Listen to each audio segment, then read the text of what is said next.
নমস্কার, বেবি রান্নাবাটিতে সবাইকে স্বাগত।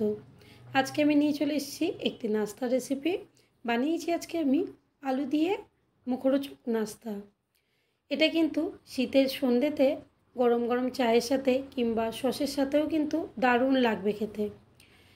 নাস্তা রেসিপিটা তৈরি করা ভীষণই সহজ। আর এটা তৈরি করতে প্রথমেই আমি নিয়েছি একটা বড় সাইজের আলু, যেটা আমি এরকমভাবে একটু ছোট ছোট করে কেটে প্রথমে সিদ্ধ করে নিয়েছি। তারপরে গেলাস দিয়ে এটাকে আমি ভালো করে ম্যাশ করে নিলাম। খুব ভালো করে ম্যাশ করা হয়ে গেছে। এরপরে আমি দিয়ে দিলাম পেঁয়াজ, কাঁচা লঙ্কা, ধনেপাতা, একটু আদা রসুন বাটা, গোটা জিরে, হলুদ গুঁড়ো, লঙ্কার গুঁড়ো, অল্প একটু ধনের গুঁড়ো আর স্বাদ অনুযায়ী লবণ। সব কিছু দেওয়ার পরে আমি এখন ভালো করে এটাকে মিক্সড করে নেব। খুব ভালো করে এটা মিক্সড করে নিতে হবে এবং দেখেই বুঝতে পারছেন রান্নাঘরে থাকাই সব উপকরণ, আলাদা করে কিন্তু কোনো বেশি কিছু দেয়া নেই। আর বানানোও ভীষণ সহজ, খেতেও কিন্তু তার থেকেও বেশি সুন্দর লাগবে। চলুন তাহলে এটা মাখা তো হয়ে গেছে। এরপরে এই আলু মাখা থেকে আমি ছোট ছোট করে প্রথম বলের মতন করে নেব। তারপরে বলটা হয়ে গেলে হাতের তালুর মধ্যে দিয়ে এরকমভাবে একটু চেপে নেব। তবে দুটো হাতে কিন্তু একটু তেল মাখিয়ে নিলে এটা তৈরি করতে কোনো অসুবিধা হবে না। এরপরে আমি নিয়ে নিলাম দুটো ডিম। ডিমের মধ্যে দিয়ে দিলাম অল্প একটু লবণ। ভালো করে ডিম দুটোকে এখন আমি ফেটিয়ে নেব।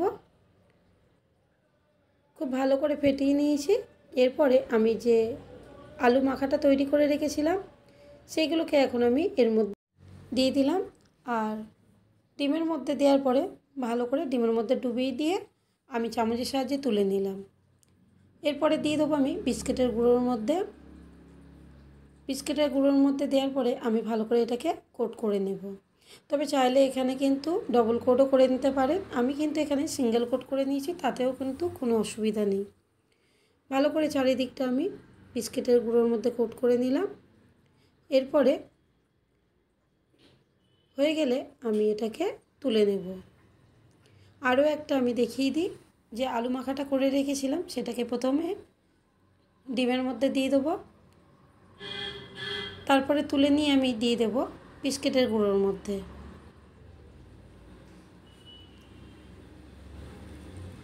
একই রকমভাবে ভালো করে আমি কোট করে নিলাম।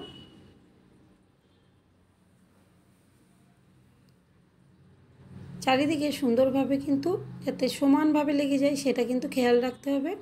এইভাবেই কিন্তু আমি কোটটা করে নিলাম। আর দেখুন এইভাবেই কিন্তু আমি সবগুলোকে এখন রেডি করে নিলাম। সবগুলো রেডি হয়ে গেছে। এখন আমি একটা কাঁটা চামচের সাহায্যে ওইগুলোর উপরে একটু চেপে ঠিক এরকম একটা শেপ করে নিলাম। এটা কিন্তু কিছুই না, দেখতে একটু সুন্দর হওয়ার জন্যই করে নিলাম। তবে যদি না চান তাহলে করার দরকার নেই, তবে করলে কিন্তু ডিজাইনটা একটু দেখতে ভালো লাগবে। তাহলে তৈরি হয়ে গেল। এখন আমি এগুলোকে তেলের মধ্যে দিয়ে ভেজে নেব। তার জন্য প্রথমে আমি রিফাইন তেলটা মিডিয়াম ফ্লেমে গরম করতে দিয়েছিলাম। আর এর মধ্যে এখন আমি একে একে ছেড়ে দিলাম। সবগুলো দেওয়ার পরে এখন আমি হতে দেব কিছুক্ষণ একটা সাইড। হয়ে গেলে ঘুরিয়ে দেব উল্টো সাইডটা। এটা কিন্তু ভীষণই মচমচে হবে এবং খুব কম সময়ের মধ্যে বাড়িতে তৈরি করে নিলে বাচ্চা বড় সবারই কিন্তু ভীষণ পছন্দ হবে। এই শীতের সন্ধে কিন্তু অবশ্যই একদিন বানাবেন এবং কেমন লাগলো সেটা কমেন্ট করে জানাতে কিন্তু ভুলবেন না। যাই হোক, এখানে আমি উল্টে পাল্টে দুটো সাইডই ভালো করে লালচে করে ভেজে নিয়েছি। এরপরে ভাজাগুলো এখন হয়ে গেছে। একটা ছান্তার সাহায্যে এখন আমি কিছু কিছু করে তেল ঝরিয়ে তুলে নেব। তেলটা ভালো করে ঝরিয়ে নিচ্ছি আমি এখানে। নিয়ে আমি সবগুলোকে একে একে তুলে নিলাম এবং দেখতে কত সুন্দর লাগছে দেখুন। একই তেলের মধ্যে বাকিগুলোও আমি ছেড়ে দিলাম। একটা সাইড হয়ে যাওয়ার পরে ঘুরিয়ে দিলাম উল্টো সাইডটা।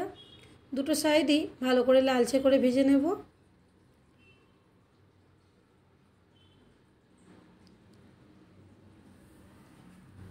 সবগুলোকে লালচে করে ভেজে নিয়েছি।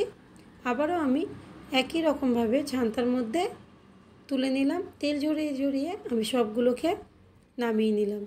দেখুন কত সুন্দর লাগছে।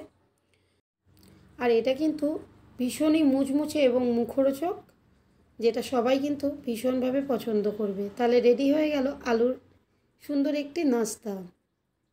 আর এখন আমি একটা ভেঙেও দেখিয়ে দেব। দেখুন এটা ভিতর থেকে কিন্তু একদম নরম এবং বাইরে থেকে ভীষণই মুচমুচে।